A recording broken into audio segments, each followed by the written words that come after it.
Sulam beli pepaya, besar pepaya sekepal tangan. Sambutlah salam dari saya, walau tanpa berjabat tangan. Assalamualaikum warahmatullahi wabarakatuh. Bapak dan Ibu guru semua, perkenalkan saya Ajeng Ramadhania Aryestiara, guru Bahasa Indonesia SMP Negeri 284 Jakarta. Izinkan saya untuk membagikan praktik baik yang berjudul Praktik Praktis Pengembangan KKTP. Selamat menyaksikan. Implementasi kurikulum Merdeka. Berbagi praktik baik. Tahukah Bapak dan Ibu bahwa dalam kurikulum Merdeka tidak ada istilah KKM sebagai kriteria ketuntasan belajar? Lalu, bagaimana kita menentukan peserta didik lulus kriteria ketuntasan belajar dalam kurikulum Merdeka? Nah, Bapak Ibu, itulah yang akan saya bagikan pada kegiatan ini. Sudah tampil di layar Bapak dan Ibu huruf P, T, K, K. Huruf-huruf ini adalah huruf acak Bapak Ibu. Kira-kira jika Bapak dan Ibu mengurutkan huruf-huruf ini akan terbentuk kata apa ya? Saya berikan clue-nya nih. Kata ini atau istilah ini adalah istilah pengganti KKM dalam kurikulum Merdeka. Kira-kira apa ya?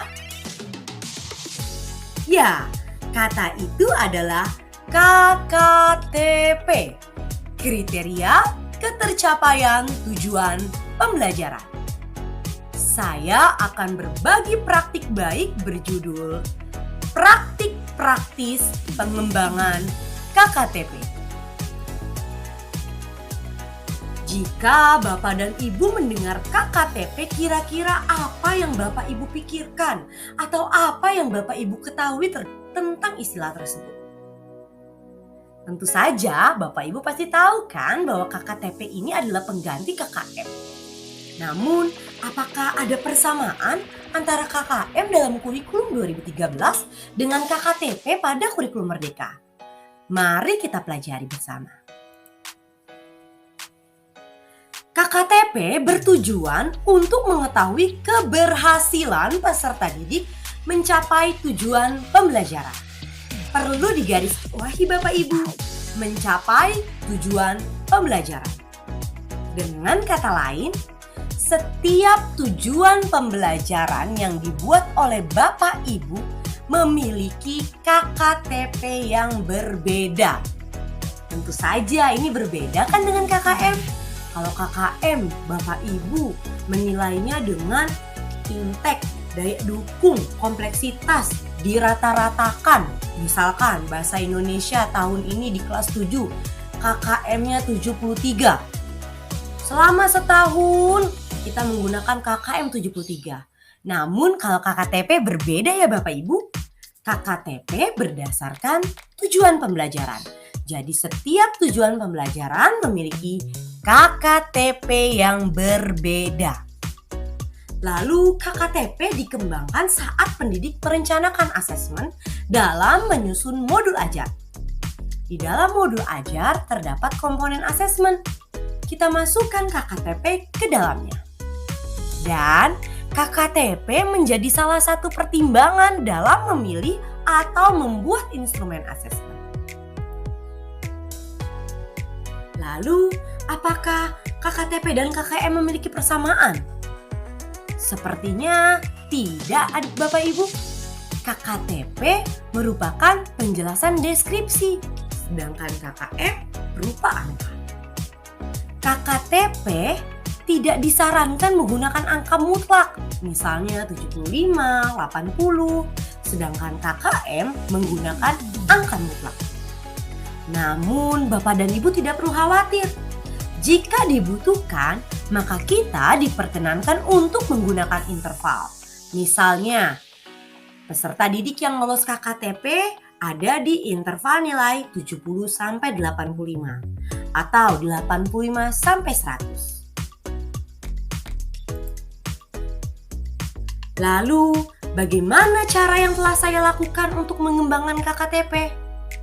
Sebelum saya mengembangkan KKTP, saya mengajak peserta didik saya untuk menentukan kriteria penilaian tujuan pembelajaran dalam suatu tujuan pembelajaran. Seperti apa? Mari disaksikan videonya Bapak Ibu. Oke anak-anak, kalian semua sudah tahu kalian akan pada siapa. Sekarang ingin mengajak kalian semua membuat kriteria penilaian dalam surat pribadi.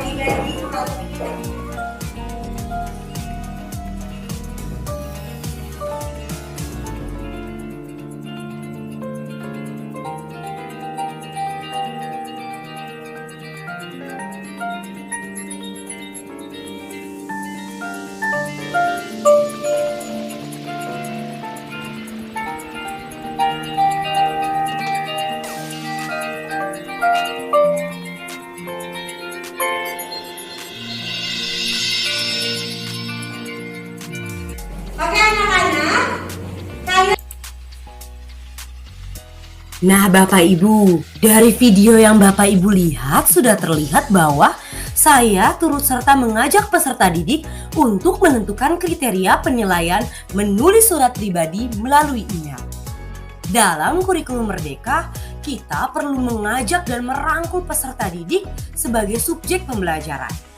Peserta didik memiliki hak untuk menentukan sendiri kriteria penilaian dalam pembelajaran yang dilakukan. Setelah saya mendapatkan kriteria dari tujuan pembelajaran menulis surat pribadi yang berupa 1. Peserta didik minimal mempunyai 5 unsur dalam menulis surat pribadi. Kedua, terdapat kesesuaian isi. Ketiga, terdapat kesesuaian diksi. Dan yang keempat, penggunaan ejaan. Dari 4 kriteria yang telah saya sepakati dengan para peserta didik, saya mengembangkan sendiri KKTP-nya. Dengan cara apa? Yang pertama, dengan menggunakan deskripsi kriteria. Bagaimana? Kita lihat Bapak Ibu. Ini adalah tabel dalam pengembangan KKTP menggunakan deskripsi kriteria. Kita masukkan Bapak Ibu di kolom nomor kriteria yang tadi telah kita sepakati dan kita tambahkan kolom memadai dan tidak memadai. Kita sebagai guru memberikan checklist pada kolom yang sesuai. Contoh, Ananda Renjana dalam membuat surat pribadi melalui email, dia telah memiliki 7 unsur surat pribadi. Maka kita beri checklist di kolom memadai untuk kriteria pertama. Yang kedua, diksi atau penggunaan katanya atau pemilihan katanya sudah sesuai. Maka kita beri lagi checklist di kolom memadai. Kesesuaian isi, isinya sesuai. Maka kita beri lagi tanda checklist di kolom memadai. Namun penggunaan ejaannya masih kurang tepat. Maka kita beri kolom di tidak memadai. Dengan demikian, Ananda Renjana telah berhasil meraih 3 kriteria memadai dalam menulis surat pribadi melalui email. Dan Bapak Ibu tambahkan di bawahnya kesimpulan KKTP-nya. Kebetulan kemarin saya mengajak peserta didik. Ayo anak-anak, kira-kira kalian semua lolos KKTP jika berapa minimal kriteria memadai? Mereka berkata 3 Bu Ajeng. Saya tanyakan, yakin 3 tidak terlalu banyak? Nggak 2 saja? Tidak, mereka dengan semangatnya berkata dan yakin 3 saja. Akhirnya kita menyepakatinya Bapak Ibu bahwa peserta didik lolos KKTP jika minimal kriteria memadainya terdapat 3. Dan itu dibunyikan dalam KKTP Bapak Ibu. Jika kita melihat kasus Renjana tadi, Renjana memiliki 3 kriteria yang memadai. Berarti Renjana sudah lolos KKTP. Namun jika Renjana hanya memiliki 2 kriteria yang memadai, maka Renjana harus melakukan remedial di bagian-bagian tertentu. Kita lanjut ya Bapak Ibu, kita dapat mengembangkan KKTP dengan cara yang kedua, yaitu menggunakan rubrik. Saya yakin Bapak dan Ibu sudah handal sekali dalam membuat rubrik. Nah, rubrik yang Bapak Ibu buat, kita buat juga KKTP-nya seperti ini. Nah, ini kita masih menggunakan kriteria yang tadi ya Bapak Ibu. Bedanya kolom memadai dan tidak memadai kita ganti dengan kolom baru berkembang, layak, cukup, dan mahir. Pengembangan KKTP ini saya yang melakukannya. Saya berpikir bahwa anak dikatakan cakap jika ia memiliki 4 unsur surat pribadi. Ia dikatakan mahir jika minimal terdapat 5 unsur pribadi di surat pribadi yang ia buat. Lalu jangan lupa ditambahkan juga kesimpulan KKTP-nya di bawahnya. Saya membuat kesimpulan bahwa peserta didik dianggap sudah mencapai tujuan pembelajaran jika minimal 3 dari kriteria berada di tahap cakap. Contoh, Renjana di kriteria yang pertama yang minimal terdiri dari 5 unsur sudah berada di tahap cakap. Kriteria kedua juga di cakap. Kriteria 3 di cakap. Kriteria keempat adanya di layak. Nah, karena dia sudah ada 3 kriteria minimal cakap, berarti dia lolos KKTP. Lalu cara yang ketiga yang saya yakin pasti Bapak Ibu senang menggunakannya, yaitu menggunakan interval nilai. Untuk menggunakan interval nilai, kita dapat menggunakan rubrik yang telah kita buat tadi Bapak Ibu, atau menggunakan nilai dari tes. Misalkan pada tujuan pembelajaran itu asesmen yang Bapak Ibu lakukan adalah memberikan soal melalui tes. Baik itu pilihan ganda, esai, benar salah, menjodohkan atau apapun, itu bisa kita ubah ke interval nilai. Bapak dan Ibu tapi harus menentukan terlebih dahulu intervalnya dan tindak lanjut yang akan dilakukan peserta didik. Intervalnya dapat berupa persen, dapat berupa angka biasa saja tapi diintervalkan. Contoh, kalau saya menggunakan persen, peserta didik yang mencapai 0-40% itu belum lolos KKTP. Dia harus melakukan remedial di seluruh bagian. Dan sebagainya, kita lihat saja contoh yang saya buat. Nah, ini Bapak Ibu, saya menggunakan rubrik yang tadi. Jika tadi kolomnya ada kolom baru belum berkembang, lalu ada layak, cukup, dan mahir, saya ganti dengan angka. Tadi yang baru berkembang 1, yang layak 2, yang cakap 3, yang mahir saya ganti 4. Lalu kita buat penskorannya. Penskorannya itu nilai yang diperoleh siswa per nilai seluruhnya dikali 100%. Contoh, misalkan pada kasus yang tadi Renjana mendapatkan poin 11. 3 tambah 2, 11. 11 dibagi 15 dikali 100%. Hasilnya berapa? Jika hasilnya ada di antara 61-80%, maka dia sudah lolos KKTP dan tidak perlu remedial.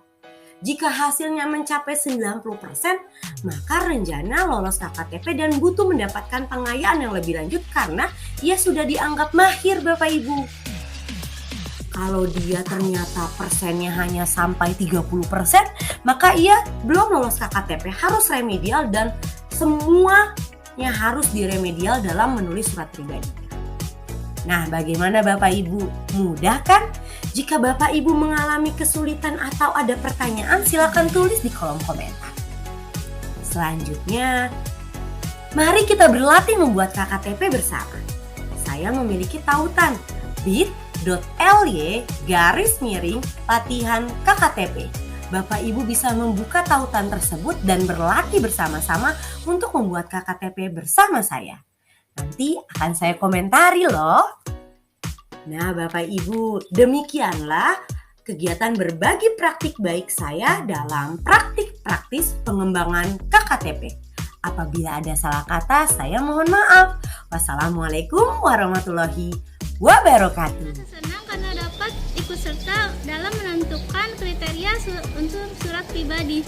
Saya juga dapat mengetahui kriteria penilaian dalam menulis surat pribadi.